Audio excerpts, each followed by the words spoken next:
Hello, welcome back to Emperor's Path. My name's SBJ, and today we're going to be building a little narrow gauge layout using this little beauty. Let's have a look.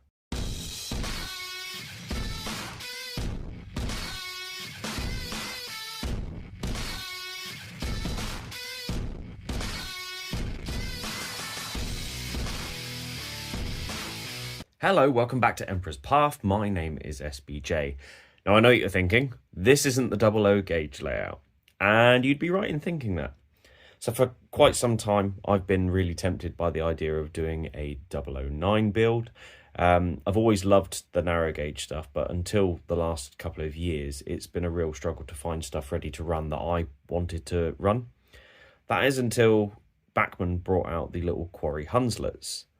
I went to go buy one back when they first came out, and the one I bought never actually turned up.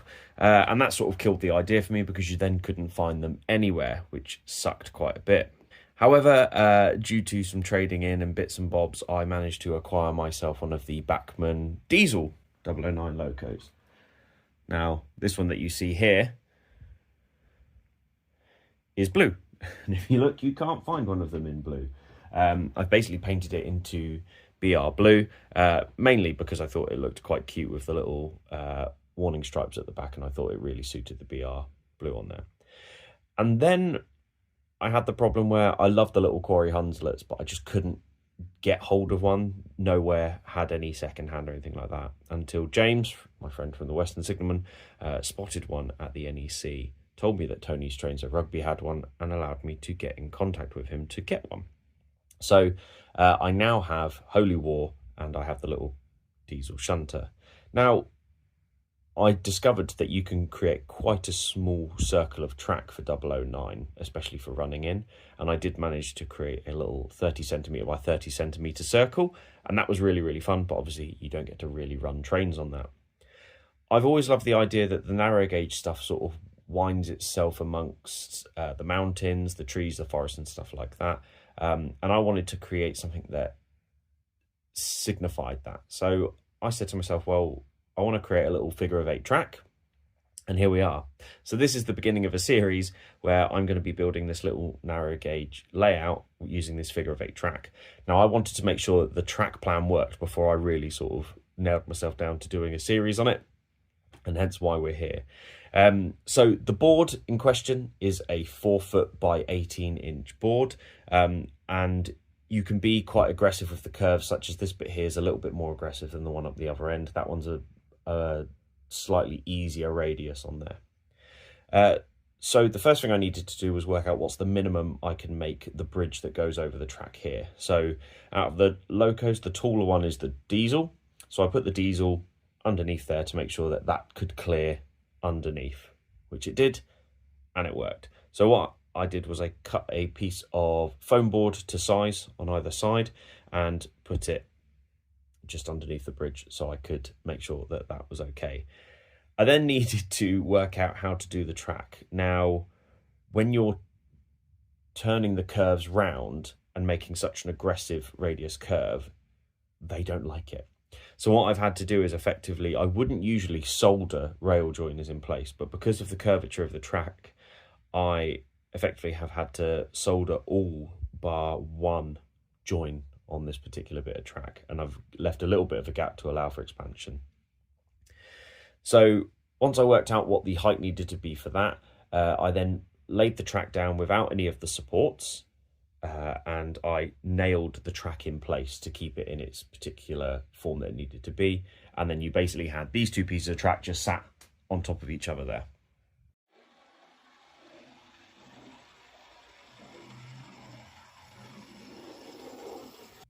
Once I had the track in place, I nailed it all down to allow me to solder the pieces where I needed it to be.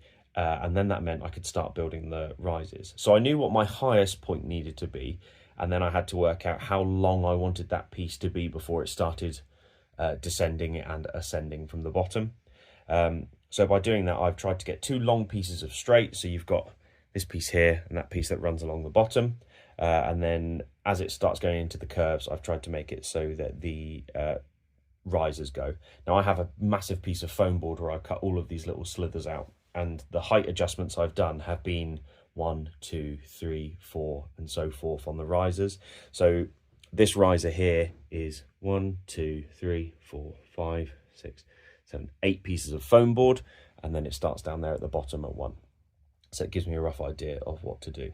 So what I'm going to do now is see if I can get this track running so that you can see the locos running. I have hooked it up to a Gauge Master controller previously, but in this current state where it's sat, to try and save space in the loft, I've put it on stilts above my 00 gauge layout. So I'm just going to try using a battery with it. There you go, that works. Let's see if it can do the whole circuit. It's going to betray me now.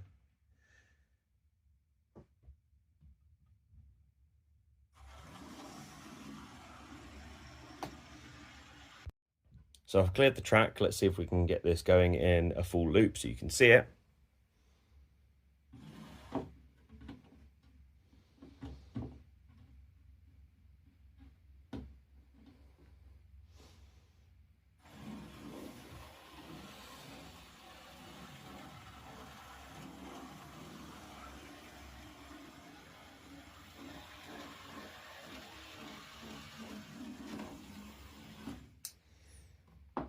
There you go. So it can ascend and it can descend absolutely fine, no problem. So I do need to get some rolling stock. I won't be going for some of the heavier rolling stock on there, but that's the next thing I need to do to test that these locos can climb the hills as need be. So in terms of scenics and stuff like that, the main idea is that on this left-hand side and going up round to just the bottom of there, I do want to have this big imposing mountain cliff area, so that the locos go into a tunnel here inside the hill, and then they come out of a tunnel somewhere around here, so you can see the black lines down there. I then want to try and make that curve up there more open, and have it where there's the rocks on one side and maybe some trees and shrubs and stuff like that as it goes up around there. And you can see there's a black sort of loop that's been put there. And what I really want to do is I'm going to be using this as the test for my water that's going to be on the 00 gauge layout. I want to see if I can make it so that I can do the water feature no problems. In order to do that, I'm going to be putting in a little lake here, and depending if I can get the space where that big gap is between the supports, I'm going to be building a little wooden bridge there and hopefully have a waterfall on the edge that goes down and into the lake. That's the plan. Once I've started adding scenery, I might change my mind on that. But I thought it'd be a nice little idea. It's a nice little scenic board. And you can put little bits on there, have it running around and have the locos running around doing whatever you want it to do. I'm really excited about doing this. In the build up to doing this, I've been watching a lot of James's 009 build at Western Signalman. I've been watching Joseph's 009 build on That Model Railway Guy. And I've also been watching George Williamson's 009 stuff. And considering George's channel is completely 009, that's been really interesting. And he does a lot of the kit building on his channel as well. So if you haven't already, go check those 3 out. They're the main inspirations I've had for doing this particular part of the layout. The reason I started it mainly is because the drying time on the main 00 gauge layout is taking quite a while.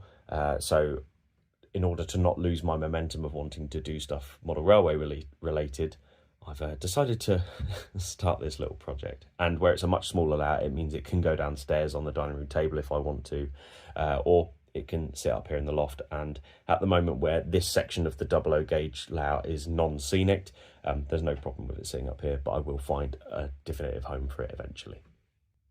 So yeah, that's a little introduction to this layout. I wanted to show you something where I had the track plan already in place. I didn't want any points or anything like that just to overcomplicate and confuse the situation.